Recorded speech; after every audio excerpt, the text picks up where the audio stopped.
4 remaja berpakaian sekolah dan seorang bocah.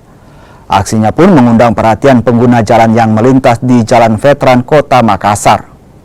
Penyelidikan kini dilakukan Satuan Lalu Lintas Polrestabes Makassar. Dari pemeriksaan sementara, petugas tidak menemukan identitas plat nomor kendaraan di Samsat atau registrasi BPKB di Direktorat.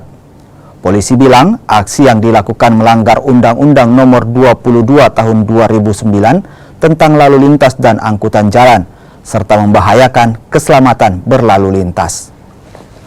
Membonceng penumpang lebih dari 2, sesuaikan dengan SOP yang ada, memakai helm, dan di Makassar ini sekarang kita sudah sosialisasikan menuju Makassar yang aman dan tertib.